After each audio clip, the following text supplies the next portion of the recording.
Evangelio de nuestro Señor Jesucristo según San Mateo. Jesús dijo a la multitud: el reino de los cielos se parece a un tesoro escondido en un campo. Un hombre lo encuentra, lo vuelve a esconder y, lleno de alegría, vende todo lo que posee y compra el campo. El reino de los cielos se parece también a un negociante que se dedicaba a buscar perlas finas y, al encontrar una de gran valor, fue a vender todo lo que tenía y la compró. El reino de los cielos se parece también a una red que se echa al mar y recoge toda clase de peces. Cuando está llena, los pescadores la sacan a la orilla y, sentándose, recogen lo bueno en canastas y tiran lo que no sirve. Así sucederá al fin del mundo. Vendrán los ángeles y separarán a los malos de entre los justos para arrojarlos en el horno ardiente. Allí habrá llanto y rechinar de dientes. ¿Comprendieron todo esto? Sí, le respondieron. Entonces agregó: todo escriba convertido en discípulo del reino de los cielos se parece a un dueño de casa que saca de sus reservas lo nuevo y lo viejo. Palabra del Señor.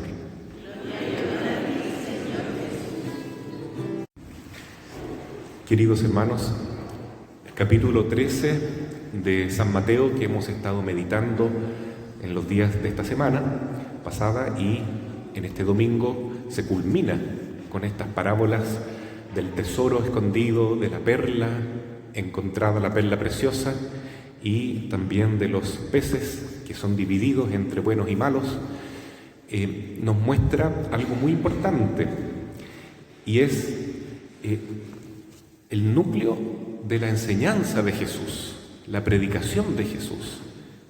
Quiero que enseñaba el Señor cuando iba caminando por Galilea, visitando los pueblos, cuando le quedaba tiempo después de tantos milagros, de atender tantas personas, de tanta oración, de enseñar particularmente a sus discípulos. Quiero que el Señor transmitía.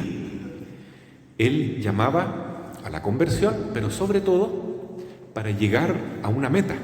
¿Cuál es la meta? Que todos vivamos el reino de Dios. Esa es la meta. Y no solamente para un cristiano, yo pienso para todo ser humano es lo mismo. ¿Para qué estamos en este mundo? Para vivir el reino de los cielos, vivir el reino de Dios. A veces uno se puede confundir pensando, el reino de los cielos es después de la muerte, porque el cielo es lo que viene después de la tierra. No.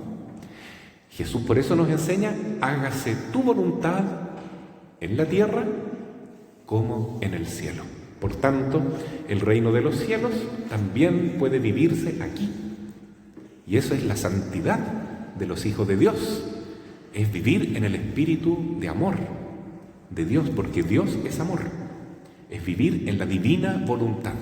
Hágase tu voluntad en la tierra, en mi corazón, en mi vida, en mi familia, en mi país, en el mundo entero, como se hace también en el cielo.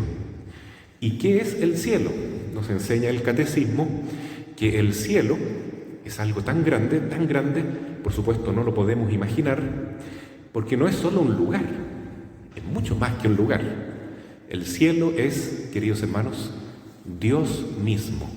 Cuando decimos el cielo, es vivir en Dios. Dios es el cielo. Es decir, cuando nos vayamos al cielo, nos vamos a ir a Dios, que es la fuente de todo, la fuente de nuestra vida, la fuente de nuestra existencia, de nuestros bienes, del mundo que tenemos aquí y de lo que nos espera más allá también. Dios es el cielo, Dios es la vida, el cielo es el amor y Dios es amor. El cielo es que todos podamos vivir en Cristo y Cristo pueda vivir en nosotros. Por eso, el reino de los cielos finalmente se concentra en esta persona divina y humana que es Jesucristo, el Señor. Y entonces quien encuentra este tesoro, dice Jesús, si es prudente, si es sabio, si escoge bien en la vida, vende todo lo que tiene y se queda con el tesoro hallado en el campo. En la época de Jesús, y hasta hace algunos siglos atrás, era común que existiesen tesoros escondidos en el campo, porque no existían los bancos. Hoy en día, cuando alguien tiene un poquito más de plata, ¿no es cierto?, ¿qué hace? La guarda en el banco, porque parece que los ladrones tienen antena y saben dónde está alguien guardando platita, aunque sea debajo del colchón, saben perfectamente. Parece que alguien les dice, o el espíritu malo les va dictando, ¿no? Entonces, ¿qué hace una persona prudente? Guarda su dinero en el banco. Pero en esa época no había banco. Entonces, cuando venían guerras, cuando venían personas injustas que podían quitar las riquezas, los tesoros de las familias, muchas veces los guardaban y los escondían en un lugar que quedaban ahí a veces, ¿no? Porque las personas se morían en las guerras o se perdían finalmente esos tesoros. Pero ¿qué hace alguien que encuentre un gran tesoro que no pertenece a nadie? ¿Ya? ¿Y qué hace? Dice Jesús. Bueno, lógicamente vende todo lo que tiene para comprar esa parcelita donde está ese tesoro. Es muy inteligente hacer eso. Entonces, quien encuentra el verdadero tesoro, que es Jesucristo, si es prudente, si es inteligente, si es sabio, vende todo lo que tiene y se queda con Jesús. Queda con Jesús. Y ese es el motivo mayor que puede tener alguien en este mundo de felicidad. Vivir en Cristo y dejar que Cristo viva en mí. Ahora, la pregunta es la siguiente. ¿Qué tengo que vender yo? ¿De qué tengo que deshacerme? ¿De qué tengo que despegarme para quedarme con este tesoro que es Jesús? Bueno, Jesús en otros pasajes es bien estricto. Dice, quien ama su vida más que a mí no es digno de mí. Quien no es capaz de dejar padre, madre, hijo, hija, tierras, posesiones, su profesión, todo lo que hace para seguirme, no es digno de mí. Bueno, eso nos asusta un poco porque estamos tan apegados a nuestra realidad, ¿cierto? ¿Cómo voy a dejar a mi mamá, por ejemplo? Sobre todo si la estoy cuidando. ¿De qué manera la voy a dejar? ¿Cómo me voy a despegar de mis hijos? ¿Cómo voy a abandonar mi trabajo? Si mi trabajo me gusta tanto, ¿no? Y es lo que yo necesito hacer para subsistir. Entonces, no se trata, queridos hermanos, que el Señor nos está pidiendo abandonar nuestra vida. No, no es eso. Él nos está pidiendo algo mucho más importante que lo que hacemos o que lo que tenemos. Nos está pidiendo nuestro corazón. Eso es todo lo que nos pide.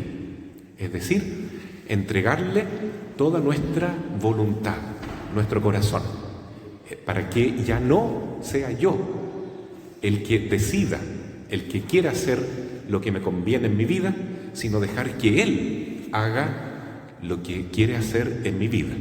Por tanto, se trata de que yo sigo como estoy, con mi familia, con mi trabajo, con mis amigos, con mis hobbies, si me gusta el fútbol o salir a pescar, qué sé yo, no me está pidiendo abandonar eso, pero lo que me está pidiendo es que le demos un espacio en nuestra vida para que Él lo haga, Él lo viva en mí, para que su voluntad se haga en mí, como dice la Virgen, hágase según tu palabra.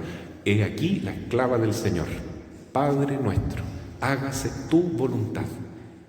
Tú vive en mí, tú ama en mí. Si estoy cocinando, tú cocina en mí. Si estoy riéndome con algún amigo, qué sé yo, tú ríete a través mío.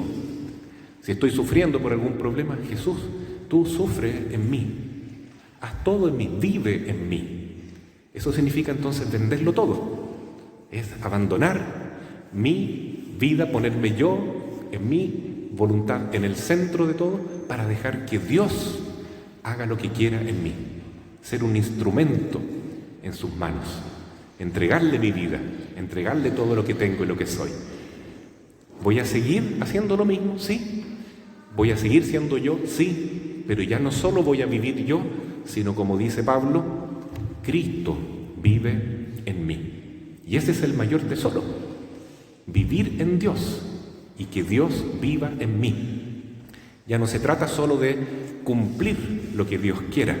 Por miedo al castigo yo cumplo los mandamientos. No, no es por miedo, ni siquiera es por interés para ganarnos el cielo o algún premio en esta tierra o alguna negociación que tengo con Dios. Yo te doy esto, tú me das esto. No, es mucho más. Es entregarle todo nuestro ser, toda nuestra vida, para que Él sea el dueño de mi vida. Eso es el reino de los cielos. Yo ya no soy más el rey de mi vida, el jefe, el capo. Dios es mi vida. Ya no diré más, como algunos ponen en su auto, ¿no? Dios es mi copiloto, sino yo soy el copilotito de Dios. Yo dejo que Dios haga lo que quiera en mí. A veces tenemos afectos desordenados un poquito, ¿no es cierto? Porque nos apegamos mucho a nuestro ego y eso nos impide amar a Dios. Ahora hay una película que está de moda, la famosa Barbie, ¿ya? Que a muchas niñitas sobre todo, les va a gustar ir a verla. Yo recomiendo, honestamente, no la vayan a ver.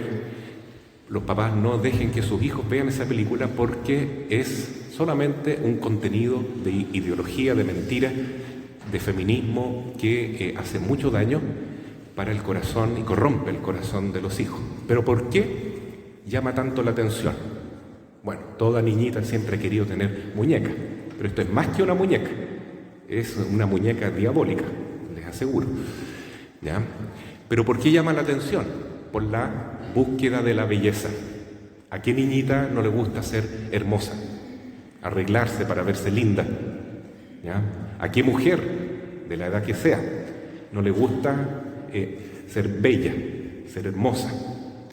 Entonces, se trata de que una mujer tiene que renunciar a esa tendencia natural de ser atrayente, de ser bonita.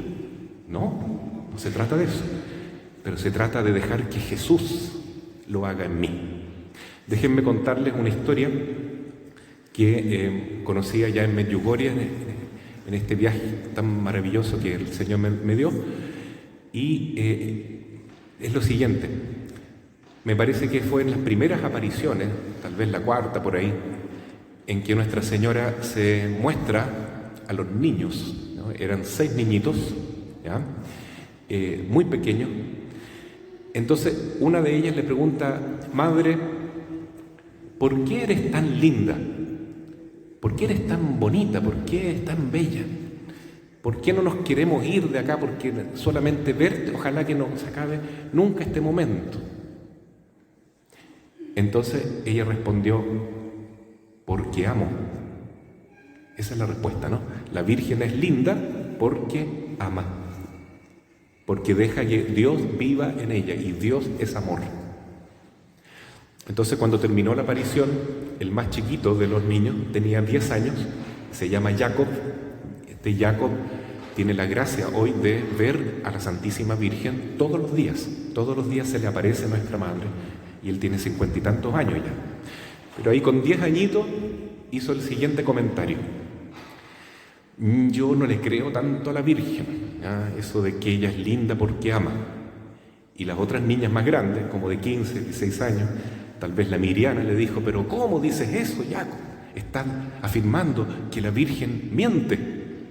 No, no quiero decir eso, es que yo pienso que nosotros, aunque estemos viviendo 100 años, viviendo con mucho amor, nunca vamos a ser tan lindos como ella, ¿ya?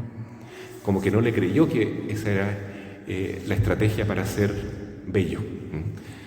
Entonces, justamente es otro tipo de belleza la que la Virgen nos está enseñando.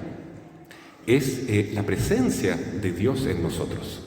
Hay otra historia de un escritor llamado Oscar Wilde, ¿ya? Que se llama El retrato de Dorian Gray. Este Dorian Gray era un joven que hizo un pacto con el demonio.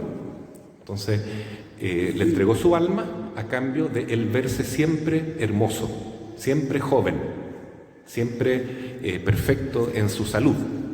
Y así fue, vivió muchos años y nunca se ponía viejo, nunca le salían canas, nunca tenía ningún achaque. ¿Y por qué? Porque había hecho un pacto con el demonio, ¿ya?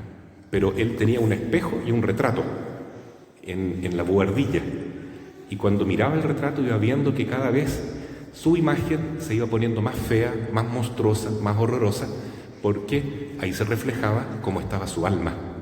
Entonces a veces uno ve cara, pero no ve corazones, ¿no? Quiere decir que la verdadera belleza es la del interior, la del alma, ¿no? A veces esa belleza también se traduce en el cuerpo. Me tocó ver allá en Europa algo impresionante, algunos santos que están incorruptos, ¿no? Por ejemplo, Bernardita Subirú está perfectamente incorrupta, bellísima, lo pueden ver en el internet si quieren, ¿no? El Padre Pío, este joven que murió hace poco, Carlo Acutis, totalmente incorrupto. Es decir, que Dios respeta esto, que el que lo ama y el que deja que Dios viva en uno, no se corrompe ni siquiera su cuerpo después de la muerte. Es un milagro inmenso, pero que refleja justamente lo que dice la Virgen: soy bella porque amo, bella porque amo. Entonces, en vez de buscar estos patrones más mundanos de belleza que la sociedad, la cultura a veces nos impone, ¿por qué no le hacemos caso a Jesús? Compremos este tesoro escondido, que es dejar que Dios haga su voluntad en mí, que Dios viva en mí, que su amor se apodere de mi existencia. Ya no yo, sino Él es el Rey, Él es el jefe, Él es el que manda, Él que haga su voluntad, que haga lo que quiera, conmigo, en mí, a través mío. Y veremos que nuestra vida se llena de belleza, de alegría, irradia paz, también armonía y protección divina. Medjugorje es un lugar tan especial donde toda la gente vive para transmitir este mensaje de la Madre y para acoger a los peregrinos, ¿no? Y en el año 81 empiezan estas apariciones y mensajes, y el pueblo acepta trabajar para María. Y trabajar para la Virgen significa rezar mucho el rosario, leer mucho la Biblia, ir a la Eucaristía, confesarse, hacer ayuno, pero sobre todo amar a Cristo y dejar que Jesús viva en mí, es decir, actuar en el amor de Dios. Y la Virgen protegió al pueblo, porque 10 años después de la primera aparición comienza la guerra de los Balcanes, una guerra terrible, una tal vez la más cruel del siglo XX, en los años 90, ¿no? Del 91 al 95. Y el único pueblo que no quedó bombardeado, destruido por completo, fue Medjugorje. Entonces, y no porque no intentaran destruirlo, porque iban los aviadores con la orden de bombardear esta villa que era odiada por muchos, porque era muy católica justamente, y no podían entrar ahí. Había una neblina o algo, una barrera. Entonces la Virgen protege a sus hijos también, nos protege de las fuerzas del mal, y ella será como una mamá que defiende a sus hijos, como una leona que defiende a sus cachorros. Lógicamente, si nosotros le entregamos nuestra vida al corazón inmaculado de María, y en ella, por ella, encontraremos el tesoro más grande, que es vivir en Cristo. Quiero terminar esta reflexión contándoles que la parroquia, junto con la diócesis de Villarrica, comienza ahora, después de muchos años que había quedado así como en stand-by, una campaña por el 1%. La Iglesia se mantiene con el 1%. Y creo que la lectura de hoy es bastante significativa, porque nos habla de un tesoro que podemos acumular en el cielo. Entonces dice Jesús que si utilizamos bien nuestro dinero, por ejemplo, al servicio del reino de Dios, que se refleja acá en la actividad de la Iglesia, si ayudamos a mantener nuestra Iglesia, no como pensando, voy a ayudar a los curas, no, pensando mejor, yo soy la Iglesia, yo soy parte de esta Iglesia. La Iglesia es un cuerpo, la Iglesia es una familia, y así como me hago cargo de mi casa, me hago cargo de esta gran casa que es mi Iglesia. Ciertamente, se los digo no por querer, entre comillas, vender la pomada, sino decir la verdad. Quien vive esta donación del 1% con amor, porque el que da con alegría, Dios lo ve con mucho amor, con mucho aprecio, va a estar acumulando un gran tesoro en el cielo y también en la tierra. Así es que al final de la misa estarán ustedes viendo a las personas del 1%, inscribiendo nuevamente o ayudando a quienes quieran ponerse al día con su 1%. Así sea. Amén.